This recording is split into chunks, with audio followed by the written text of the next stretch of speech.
All right, everyone, welcome and good afternoon. Welcome to week 15 of our quarantine, our work from home, and week 15 of our COVID webinar series. It's becoming increasingly fun for us. So we're very excited to share this awesome data with you today. And thanks for taking the time to join us. We really appreciate your partnerships. And we really appreciate everyone that's taken the time to, on the Entrata side, to pull this data, make sure it's right, so we can share it with everyone in the industry. A couple of housekeeping items before we get started today. We will be on listen-only mode. So if you have questions throughout the presentation, feel free to ask those in the chat panel or the Q&A panel. Both Chase and Virginia are really good about answering those questions throughout, and if we don't get to them, we will follow up afterwards. So this session is being recorded currently and will be posted on entrata.com on our COVID-19 landing page this afternoon, where you can find all of our archived webinars as well as the slides from the webinars, so you can view those at your leisure.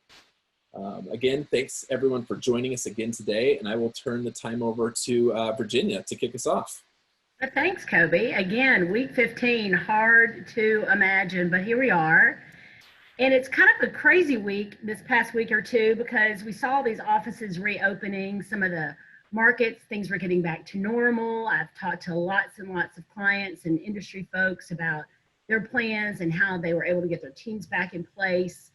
With some more restrictions, but more interaction with their clients and their customers. And then we're seeing some increase in cases. I know we've seen them in Georgia, where I am, and in Utah with Chase, and specifically Texas, Florida, some of those big apartment heavy markets. But, you know, for us, it's just been a big reminder that, you know, who is in charge here, that we're on COVID's time and we're having to make some adjustments. And that one positive thing from our industry has continued to be that our partners, y'all's ability to pivot and adjust and be successful is just continues to impress everyone at Entrata. So kudos to everyone out there, that this is a hard place to be for everyone personally and in business, and your teams are just doing an unbelievably outstanding job. And a lot of the numbers that we're going to share today are going to show that. So if we've learned anything, it's that we're going to all have to continue to deal and learn from all this change. And that's why we're here. And that's why we want to partner with everyone. If there's something out there that we can offer that you don't have, please do not hesitate to email me at vlove@entrata.com.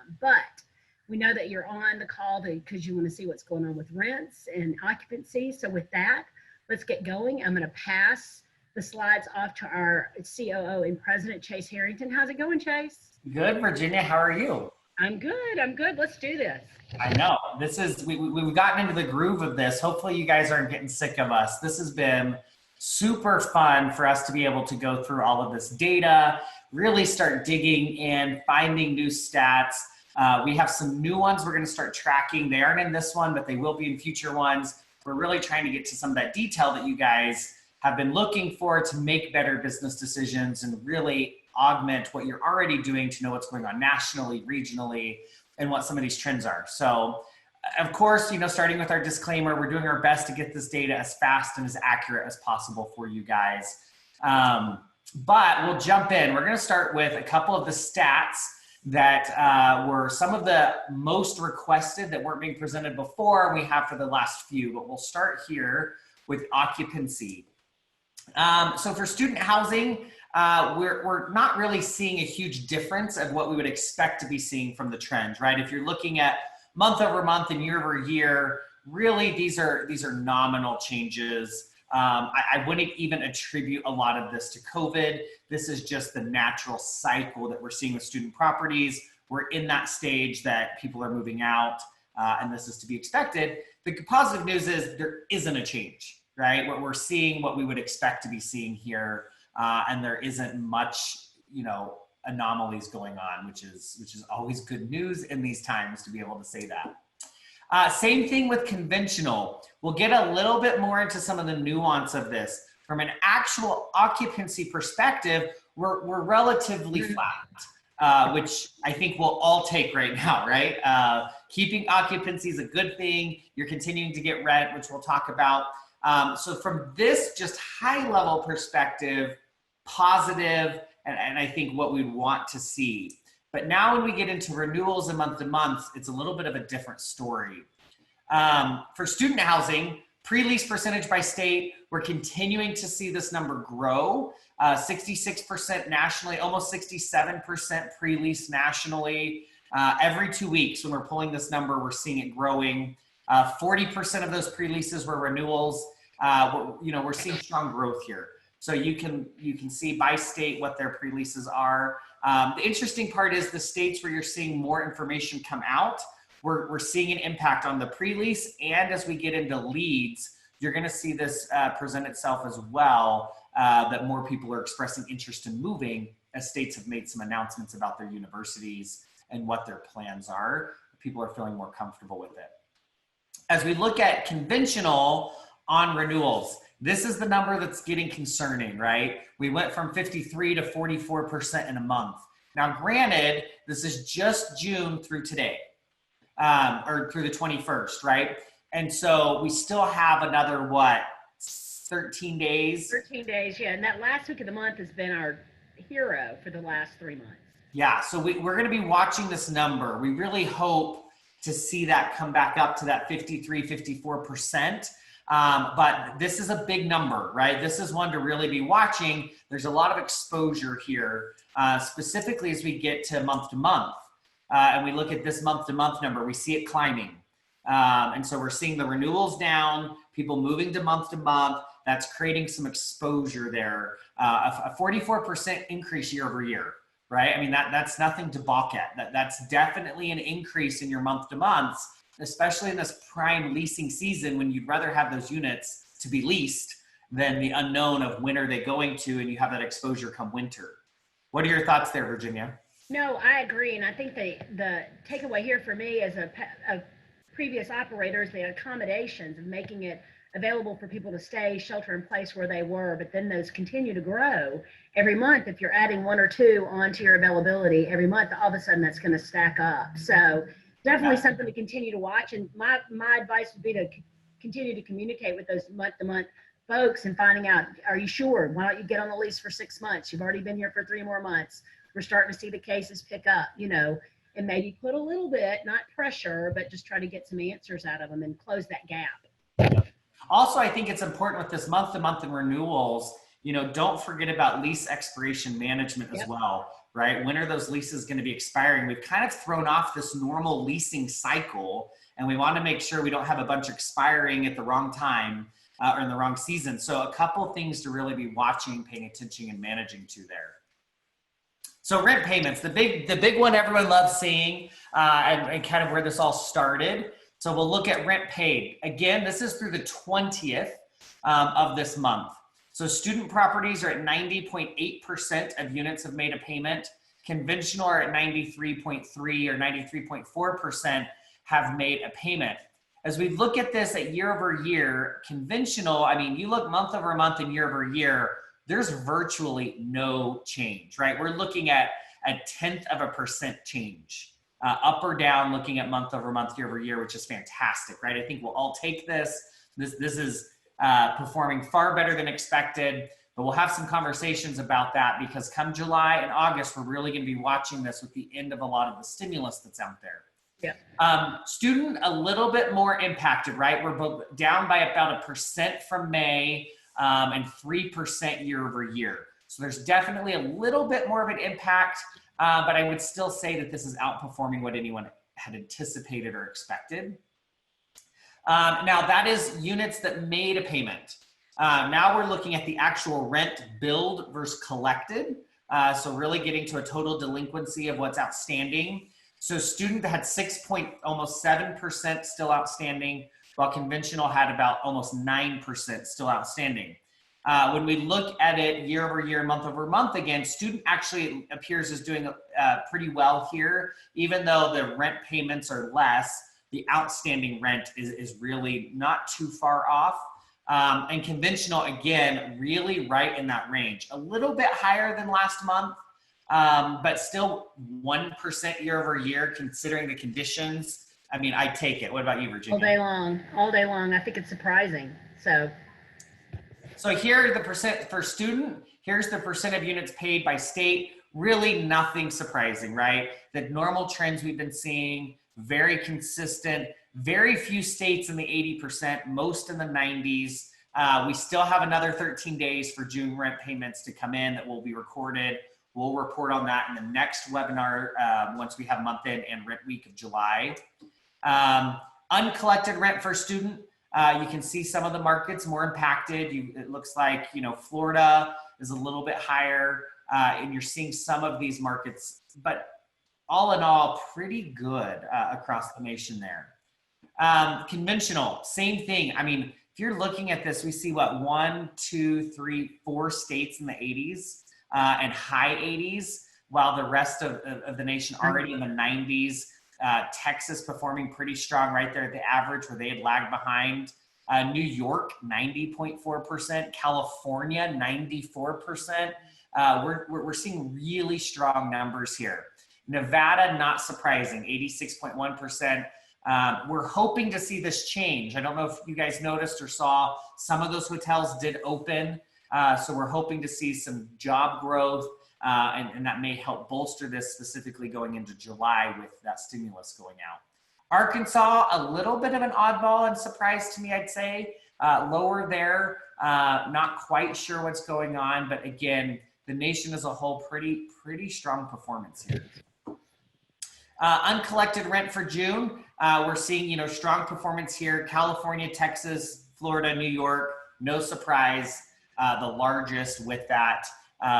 This really probably ties very closely to the outbreaks that we're seeing, businesses being impacted by that, but still all in all pretty healthy considering we still have 13 more days to have these numbers go down. So payment types, we're continuing to see that narrowing of scanned checks, right? You can see this gap going down, great adoption of digital payments. Credit card usage continuing to go up for a student. One thing I will tell you, we kind of pulled these numbers shortly before. 18% of the student operators have opted to make credit cards free. So we know that's contributing to this, right? We're seeing more and more that they want to make sure there's absolutely no barrier and they've made that free. We've seen some growth in e-check. The interesting part is some of that's moved to credit cards. We're going to be watching that to see if credit cards continues to grow. We've seen almost 8% growth in credit cards year over year across all payments kind of in collective. MoneyGram, obviously not very much participation on the student side. When we look at conventional, percentages are different, but we're still seeing the same behavior, right? We're seeing the widening of credit card usage up 5%. Scanned checks down 8% and electronic checks up 3%. So we're seeing the adoption of digital payments. We also have seen in that 20% range of conventional properties opting to absorb credit cards as well. So we continue to see more and more adoption of no fees for payments, period, just to ensure that they can collect as much as they can. I think with those payment trends, we're seeing it's working. We're seeing more and more people opting in to do that. So nothing too outstanding here. I'd just say, I do think we're seeing that finally that shift to electronic payments holistically. Interesting, money orders have remained pretty flat. Those paid by money orders continue. Who are these 3%? They've been there forever. Yeah. Lori's asking, what does the increase in use of credit cards indicate to you? Pushing off real world impact of rent payment, delaying cash flow hit to their family. I think there's a combination. We've struggled to really get down to the pinpoint. Part of that being, we did see 20% of operators who were not absorbing credit cards made it an option now, right? Between student and conventional is, both were about at 20%. So there's definitely an impact that now there's no fee to do it. So it gives them a little bit more time to make a payment. What will really be telling, I think, Lori, is in July, if we see an uptick in this with the ending of stimulus payments. It's been difficult to differentiate, the economic impact versus the absorption of the fees, which we haven't really been able to figure out a good way to do that. Obviously, we know the economy has an impact. We know that there's some people opting to do that. In the beginning, what we were attributing that to was people were utilizing it until the stimulus check came in. So it gave them the opportunity to make a payment. They got the stimulus check, they could then pay off the credit card. So it was no skin off their back. We're seeing it hold, right? So we're seeing that even though that occurred, people are still utilizing that as a payment method. We'll keep watching and really try to get down to that, but it's still a little bit hard to say that definitive reason why. And I think July and August are going to be telling. Well, and one thing, Chase, I think is interesting is like you said, we're not sure who's paying with their credit card because they can now, because the fees, who needs to, but we do see that, we keep talking about consumer spending is down, people are saving more money. So we think people are really, paying close attention to what's happening with their finances, and that's showing in these payments every month that people have made housing a priority. And it's interesting. I mean, you bring up a good point, Virginia. What we have been watching is the national average of savings for households is up, I think it was 16%. Yeah, 16%. And so it's interesting that, are they really pushing off the payment by using their credit card, or are they just using it because it's now an option and it's free? That's where we're struggling, because some of the economic factors would be contrary, that they're trying to push it off where savings are up. But I think that the stimulus, we all know the stimulus and the shelter in place is what contributed to the increase in savings. They couldn't go out. There was no, entertainment spending. There was no extracurricular activities, which increased those savings as well. So as the economy reopens and things start shifting, I think we'll get a better idea of that behavior, but still a little bit up in the air. There is, Dennis brings up a good point. That there is, hoarding of cash a little bit as well, right? I can put it on the card, conserve my cash, so that I can make the payments at a lower rate, but still have cash because cash is king. There's a lot of factors going into this. So it's really hard to isolate to one. I think the positive note is for operators, it's paying off. It is. Right? Absorbing the credit cards is ensuring that you're still getting paid, but providing the options for your tenants to be, or residents to really be able to determine what they need to do. It was a good strategy, continues to be a good strategy. Now we just have to figure out what the customer behavior is telling us. So we'll get there. So fees and repayment agreements, late fees.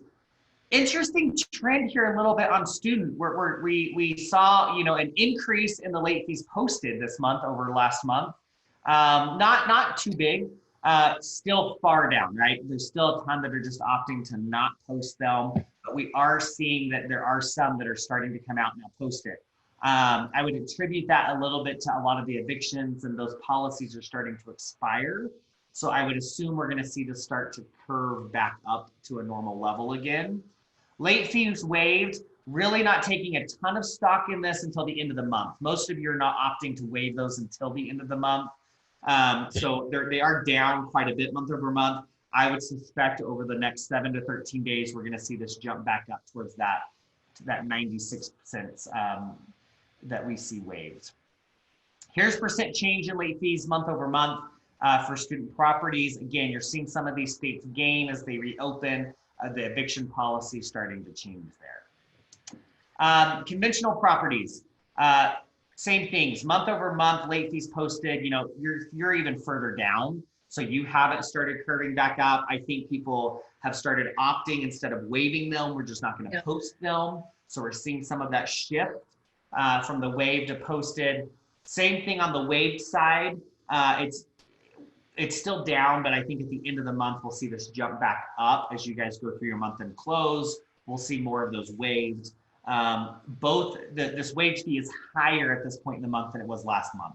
So I think, we'll see a very similar trend, not much of a difference there.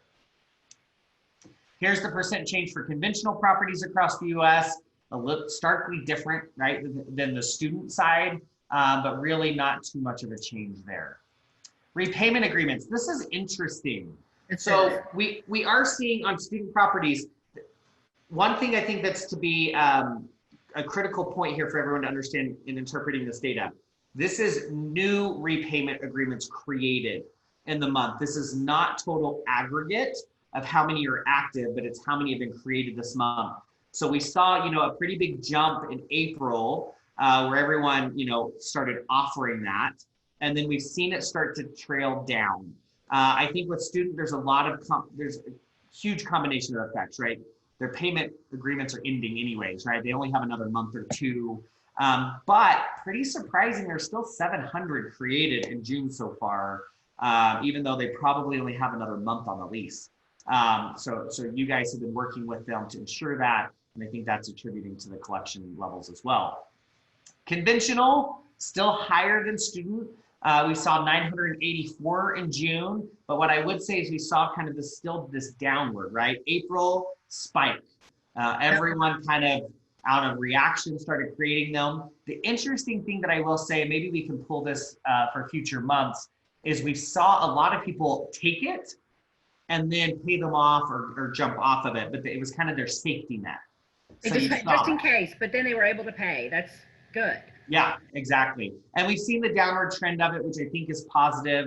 I didn't see the jobs report come out for June yet, but we did see what in May was an increase of 2.5 million jobs when it came out, which was, I think, surprising to everyone. So it'll be anxious to see if we're continuing to see that trend or not, as we're having, I know it's not called a second wave, but this increase of positive test cases, what's going to happen with jobs or businesses shutting back down, or they not? And I think that will be indicative of what we see here as well. Leasing. Here's your favorite part, Virginia. Yeah. My very favorite part. And just to remember that, we keep saying this every time, that we're at the top of the funnel. So we like to take everything from the leases, and we'll take you through applications and screenings and leases. And what's interesting about the student is that, it's still a little back and forth. Like Chase mentioned, a lot of these schools have not decided what it is that they're going to do.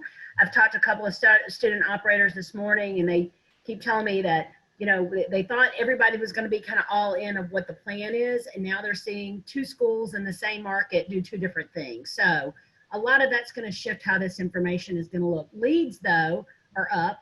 They're not terrible. It's just crazy, but it's a research mode, I would say, trying to figure out, get all their ducks in a row before the things are, before somebody tells them exactly what's going to happen. That way they're able to pull the trigger. So stay on those leads. 146%. I mean, that's nuts. Look at June last year, 0.56 to a 1.3. I mean, that's nuts. But could you imagine being one of those students that doesn't know what's going to happen? And here we are, almost July the 4th. This is when you're out buying your bedspreads and getting your roommates, everything straightened out. You're going through rush in the Southeast, all of these different things, and they aren't sure what's going to happen. So they're super eager, and they're going to be ready to jump once the schools have made those decisions. So percentage of change in leads, you can see here, I mean, it's gotten larger and larger. I look at some of these states, look at Utah. Chase, you mentioned that the state of Utah had a blanket policy about what's going to go on. Well, it paid off, didn't it?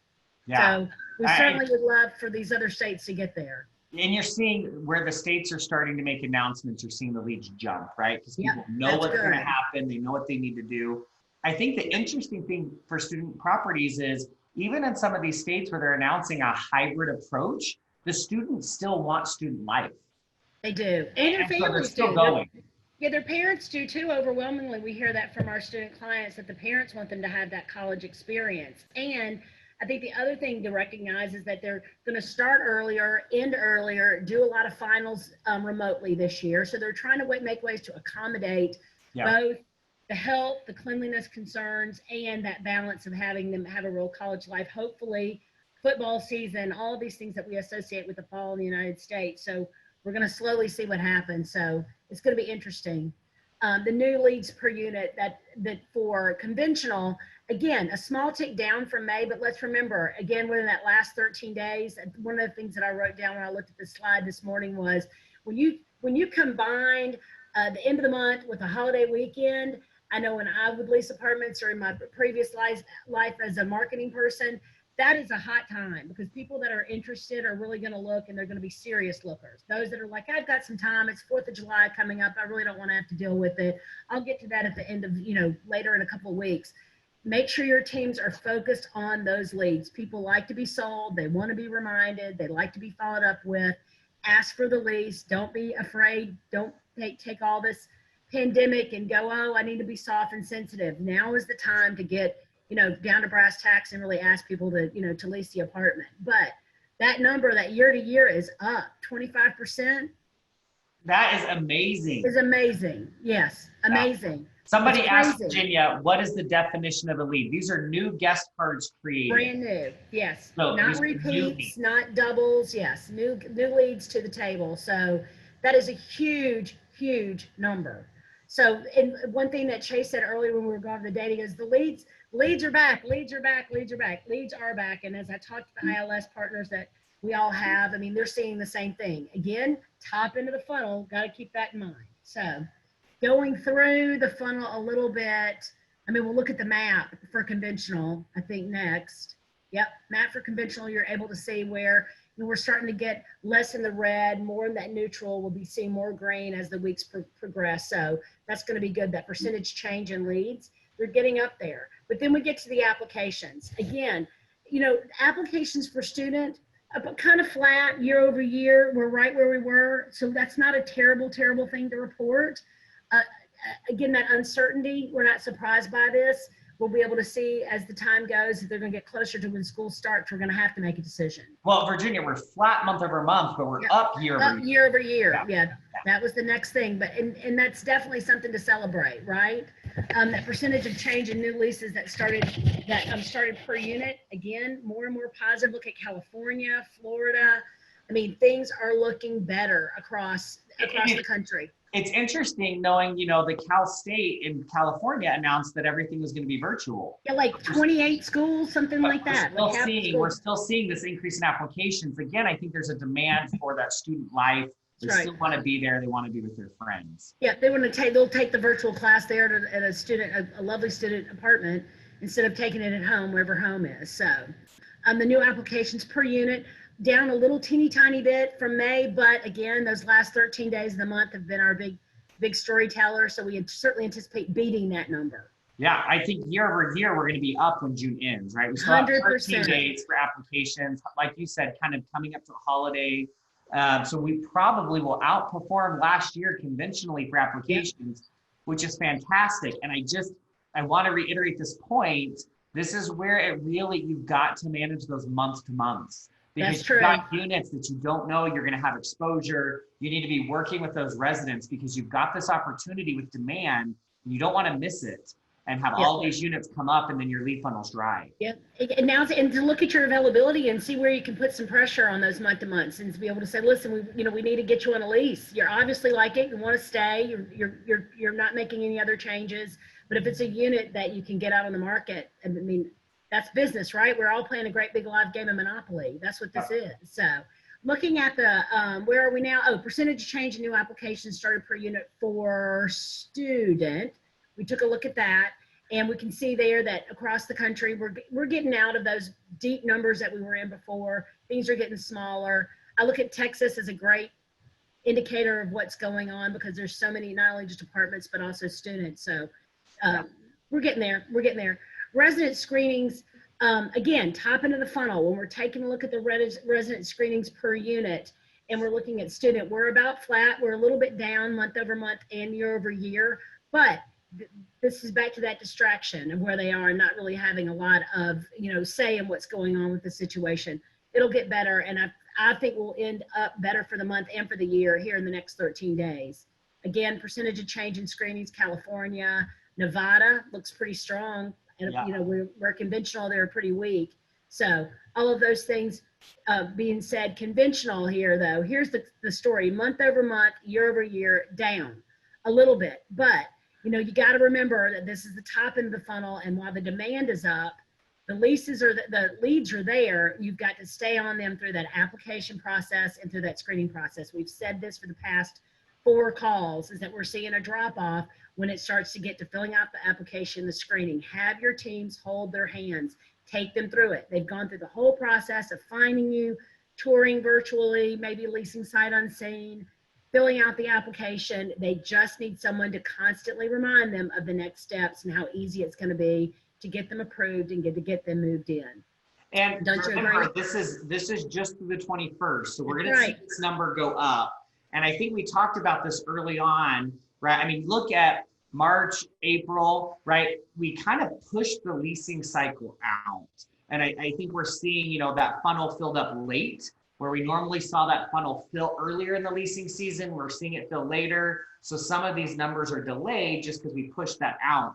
Right. But to your point, Virginia, I mean, we've got a full top of the funnel. We cannot let them be dropped. We've got to pull them down.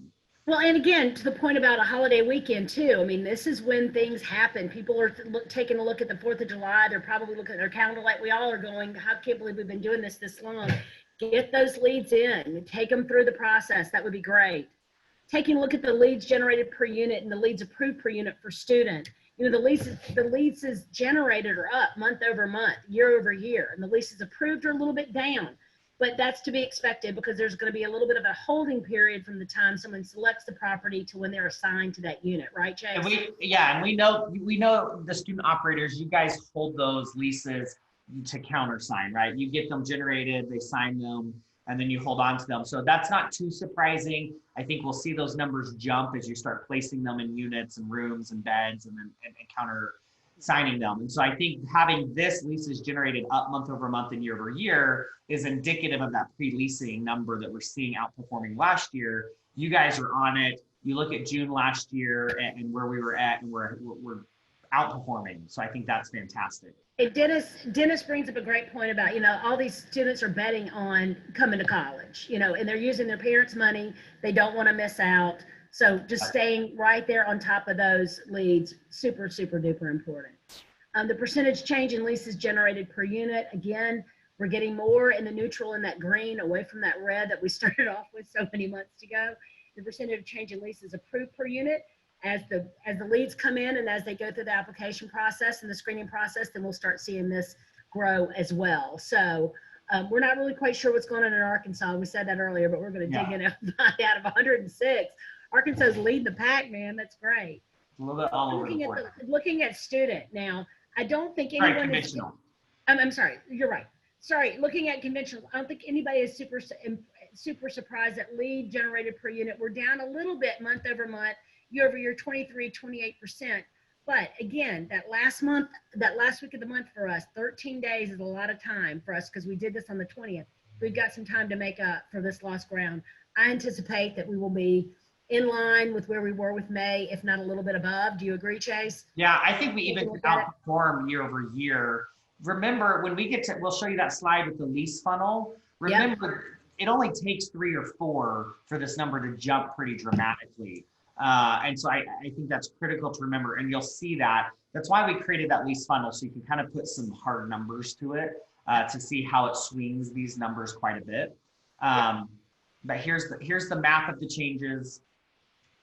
Anything? Yep, nothing much here, but it's going to continue to get better as the leases go through, like whether we're having someone come in from, oh, here you go, as we're having people come in from as a lead from an application to a screening, we'll see that number increase. But I know this is your favorite slide. I love this slide. This is the Chase slide. It just tells the story. And I think, you know, both student and conventional, we see again, and you've heard us say this and you're probably sick of it, new leads and new applications, we're doing really well, right? We've just got to keep pushing them down that funnel. And this is where you can really see, you know, the difference that, you know, in leases, you know, generated, you know, it doesn't take very many to swing those numbers. Same thing with leases approved, right? But I mean, look at this number for student, 276. I mean, crazy. Compared to 112 last year. Even conventional, 120 new leads compared to 96 last year. Leasing agents should be drooling over this, right? They have opportunity. It is there. Even new applications, we are on par year over year, right? 36 new applications. We just can't let it drop off. It only takes 2 more screenings this month for conventional, which I think we're going to see. That's why I say we'll outperform it. I would anticipate this to be closer to 20 by the end of the month, which is going to be a significant outperformance from last year. We might not, I would say leases generated will probably be flat. Leases approved will still be a little bit low. But again, it's just the delay of getting these down the funnel as we see that year over year. And so I think we'll see a lot of movement here. but hopefully this gives you guys some context. Again, this is taking a 200 unit community and taking those ratios and applying it. So you can see the year over year, the month over the month, and you'll be able to see it. Something that I think is critical that we hit on once before, but don't lose sight of it. With your screenings, really consider and look at it. Is your screening criteria where you want it? This is an opportunity to be reassessing that and looking at your risk tolerance levels, what you're willing to tolerate. Should that be adjusted to move these numbers? And so I really look at that. Your rent to income ratios may be impacting some of these, right? So take that into consideration, not giving you the advice on which direction you should go, but I really think you should be looking at it, right? Taking that into consideration right now. We're in a different economy than we were before. What does that mean? How does it impact you making those decisions?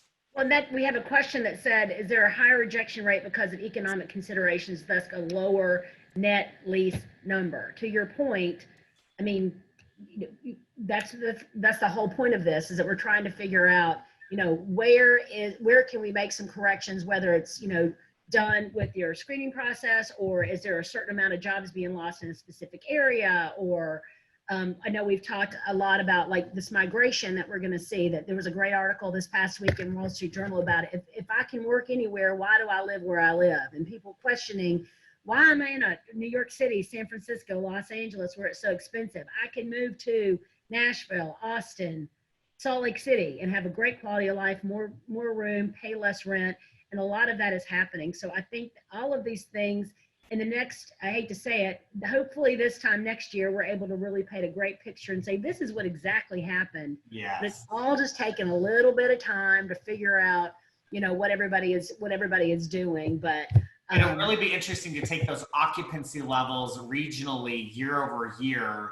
Right. Look at some of those migratory patterns that are occurring in the US right now, to your point of where are people moving? Are we going to see some of these more suburban areas, grow and where we were seeing an urban movement, right? Everyone wanted to move downtown, and that was the thing.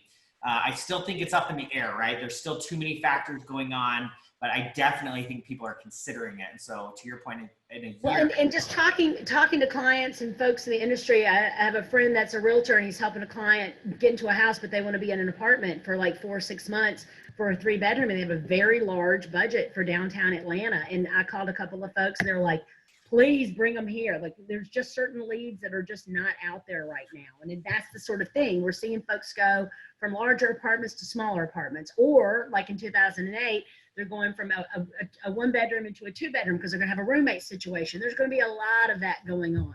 So it's going to be super interesting to see what happens. So you want to talk about concessions, your other favorite topic? Yeah. I mean, not surprisingly on student, we've got major demand, and we've seen the concessions come down.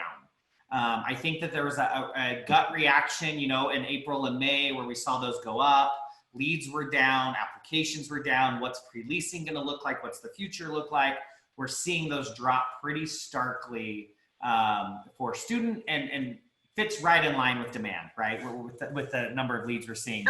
I will also say, Chase, that a lot of the student operators are super duper smart, where they offer that concession closer to the front part of leasing than they do to the end, like conventional. The conventionals give away a little bit and wait and have that few inventory and increase the concession. Right. Where student operates a little bit opposite, and they go, you know what, your best deal is at the beginning, and that's smart, and it pays off for them. Agreed. Conventional, you're seeing it's come down. It is up year over year. But again, I think, in May, we saw an increase because it wasn't until the end that we started, end of April, beginning of May, we started seeing leads grow. Yep. And I think now that we're starting to see those come through the funnel, we're starting to see the concessions come back down. Yep. But And folks are still getting up, really, right? I mean, they're still up, no doubt, but they're very specific. As I get on the phone with folks and we're taking a look at things, they're getting very specific about their concessions. They're not doing like a big blanket across the board saying, if you move in, you get this much off for everything. They're doing them on specific floor plans, having good, strict guidelines and deadlines. You got to move in, lease and move in by a certain date. And that's a great practice. Call volumes. So this, again, just so you guys know, and we've said it before, but this is just through the 20th of this month, right? So we anticipate This is going to far surpass last month. That 0.85 calls per unit will probably be closer to 0.9, 0.95. So we'll be seeing an increase month over month and year over year. And I think that's indicative of the leads and everything with students. So I do think we will see this holistically outperform last year. We'll have more calls than we've ever had on a per unit basis and see that. It's down, but we still have those 13 days. Rent week and the last week of the month are the two highest phone calls. So we'll see these numbers swing quite a bit. Calls per unit by state, not significant differences here. You are seeing some of the states like California and Florida seeing a little bit higher call rates. Again, I think as the outbreak is stronger, you see more people calling, residents calling what's going on. And then those states that have an increase in leads, you're seeing more phone calls as well. Here it is for conventional. It's the interesting thing is if you compare conventional and student, they actually pair kind of similarly, which is interesting to see that those call volumes are similar. What we're starting to see is the closing in of the resident and lead calls getting similar year over year as a percentage of calls, which to me, that's signifying we're getting back to some of the normal leasing, right? We're seeing those start to become more normal of where we would see those percentages comparing year over year and month over month. You can kind of see that narrowing in. Conventional, even more so. We're really seeing that really narrow in and get back to where we would expect it. Lead calls, no change year over year. We're really getting back to that normal leasing, that top of the funnel full call volumes where we would expect it, and nominal change of resident phone calls. I think it's getting back to a little bit to that normal from a call perspective.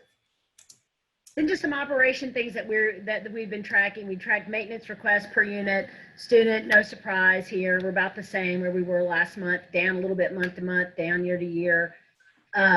We know that with conventional, a lot of folks, things have kind of returned a little bit back to normal. They had their team members there where they were just doing emergency requests, but overall, we didn't see a big bump in that, a big change in anything there. But it's always good to see where your folks are spending their times and see what the maintenance requests per units are looking like. So if you want to know where you fall. Packages, that's like the big takeaway. I know personally, I'm keeping Amazon super busy. I don't think I've ever spent more money online before. Student, again, down, but that's probably indicative to the lack of folks that are on the student housing and what's going on and the little bit of delay there. Once they start moving in, I know that is going to increase greatly. Conventional, we know that a lot of folks figured out, we've heard from a lot of clients at the beginning of this, they're like, you know what, we're going to give them access to get things to people, to their homes, to their doors, because we're not going to be in the office. We are hearing that people are going to keep that in place for a little while. So we'll see how that works out. I think right now, that's probably a really good practice. And then of course, our top 5 best practices, we had a question. You see, let's see. Is there any place to find the definition of these terms, not just a lead? What is the normal level or 2019 level of the national pre-leasing and renewal percentage? So So we, if you want to reach out to your CSM, they can work with you on getting some of those specific data points where you may have more questions on that. We've really tried to generalize this for the general population to get those white papers out for everybody. But if you have some specific questions on those, your CSMs will be more than willing to work with you to answer those. And it would be great to say that there was an industry standard for the terms. That would be something that would be something Chase and I would both just love, but there really kind of isn't. But we can tell you, of course, if you have specifics, we can tell you what we define a lead, a lease, and all that information with, but it would be great. I know that we've tried to do that for years as an industry and it just hasn't happened. So our top 5 best practices for this call. We're going to start with occupancy. We looked at that occupancy line. It's in line with 2019, but control what you can control. We've mentioned every time about the month-to-month leads. We call this out super duper early, and it has definitely grown throughout this process. We see it every time getting higher and higher. Your leads, controlling those leads, that top end of the funnel, being proactive with your renewals, like Chase mentioned, making sure that you're not setting yourself up for failure next year and have those lease expirations all falling in the same place. Keep those conversations going that you're having with your residents and your prospects about when they can move in, how they're paying their rent, what are they worried about.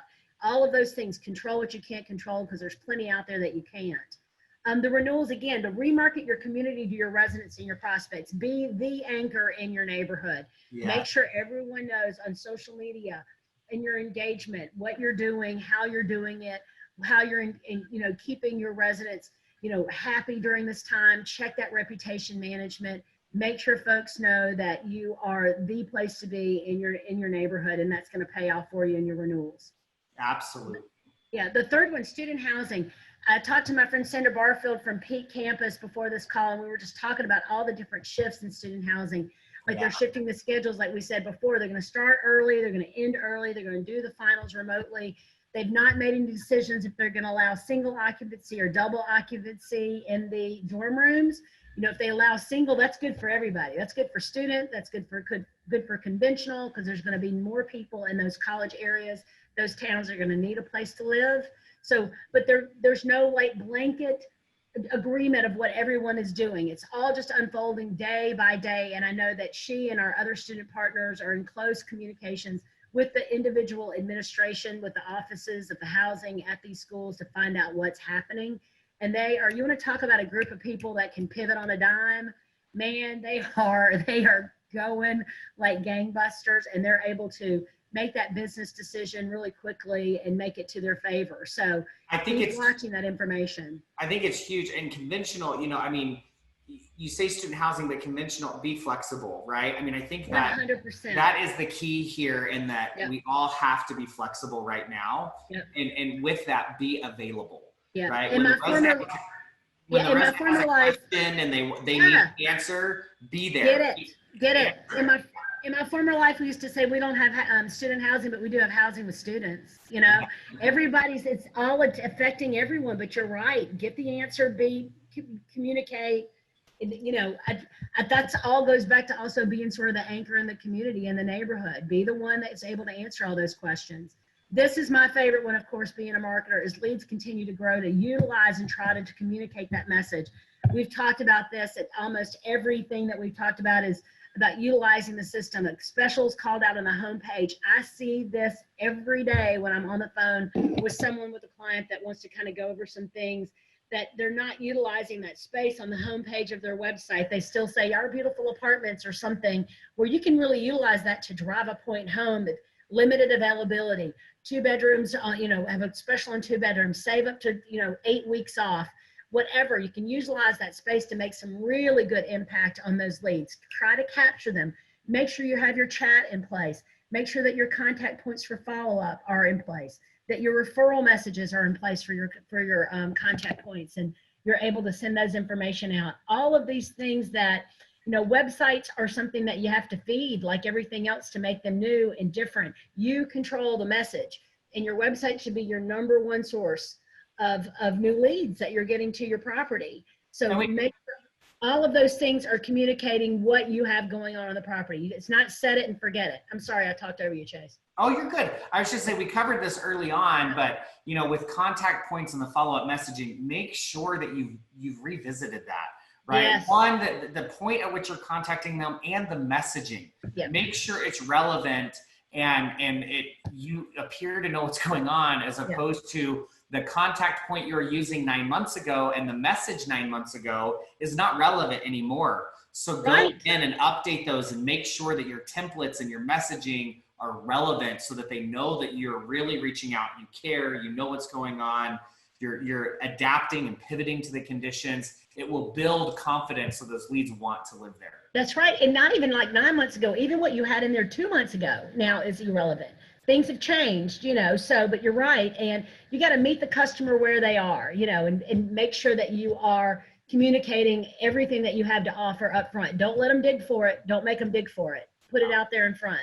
And then the last but not least, this is a conversation I had last week with someone, is plan around the unknown, the unemployment stimulus. There was one report last week that nope, absolutely is deterring people from working. And then the president just said this morning, he's behind it. He wants to do it again. He wants to continue that federal money. Who knows where it's going to land? But we do know that it's due to dry up in the end of July. So we know that you know, if it does go away, we all know that August and September are going to tell a story that we have not seen yet. Chances are. But businesses are reopening. So hopefully the businesses will be reopening, will bring that money back to the employee's pocket, and they won't be so desperate for the $600, extra $600 a month. The eviction service is coming back in place. I know there's some areas that they're putting them back in place for criminal activity. If there's something going on in the apartment, that they're able to put that eviction back. This is all very specific to where you are, your city, your region, your county, but make sure you're well aware of it. There's been some talk about folks doing some things that, like, you know, if you've not been paying rent this whole time and you don't think you're going to be paying rent this whole time, give me the key. A vacant is a victory, as Dennis Smiley said to me the other day. And, you know, let us have the key. We'll turn it. You sign off that you're that you're turning it in, and let's start over. Good luck. We wish you the best. That's going to save you money in eviction proceedings. You're not going to have anybody to pass over to collection. So a lot of that going on. That's right. That's right. I mean, you're not getting anywhere, right? If somebody's in there not paying anything. So now's that time to have those uncomfortable conversations. Breakouts in phase 2 of COVID. You know, we keep on saying, is this phase 2? No, we're still in phase 1, but you know, we're seeing it. We're seeing it. Florida had a record number of new cases in a day. The other day, I think it was 4,000 in a single day. So it's affecting people that are younger than they actually anticipated. Everything that we knew about this, that we thought was like, it's going to affect folks that are older with pre-conditioned health issues in these areas, all been blown out of the water. It's all something new every day. So be prepared for that. And then, you know, and other things like reputation management. Now is the time, and we've talked about this before, to build your brand. Build your brand. Make sure that you're responding. Absolutely. People will forgive that you didn't respond before now, but they won't going forward because you've had time on your hands. You've had the luxury of time to get this information. There's so many articles out there right now talking about how people's brands are going to be either strengthened or weakened because of this crisis. How you respond will be remembered, and it will either lift you up or be something that you're dragging with you. So just really be aware of that. People are watching how you're going to fare through this, how you're handling it. It's a huge opportunity. And people that are looking for apartments, we hear this every day, that folks that are looking for apartments and they're looking around at all these websites are like, well, they don't say anything about COVID. What are they doing? Then they bounce over to their reputation management. They look at their social media. They ask their friends, what do you know about this property? I mean, this is definitely a time that is going to define them. I agree with you 100%. So have that full idea. I think we look forward to the next one, right? We're wrapping up here, but we will have the month end. You know, the next webinar will have June's actual performance, where we'll see some of these numbers rise. We'll also have the first rent week of July. So we'll see how's rent performing with some of these unknowns Virginia just talked about. We're excited about it. You know, we will have some exciting announcements in July about self-guided tours. And some enhancements to the system that I think you guys are really going to be excited about. I know I am. Virginia, you can fill in it. We'll be excited to make some of those announcements, but hopefully this is helpful for you guys. We're here for you. We really want to make sure we're providing you the correct data and the right data to make good business decisions. If there's anything we left out, you have questions, please don't hesitate to reach out. We are so grateful to be partners with all of you, and we're in this together. And we know that we are better together with all of us in this industry, and the industry has done some incredible things and really pulled together. So it makes it easy to be proud to be in this industry and what we're doing. So thank you for everything. We look forward to seeing you guys again in a couple weeks. It will be delayed. We're going to wait until after the holiday and after July rent week. So we'll get that messaging out there, get it on your calendars, and we will see you again. Thanks so much for your time, Virginia. This has been great. No, thank you, Chase. This has been great. Thanks, everybody. Thanks, guys. We'll see you in a couple weeks.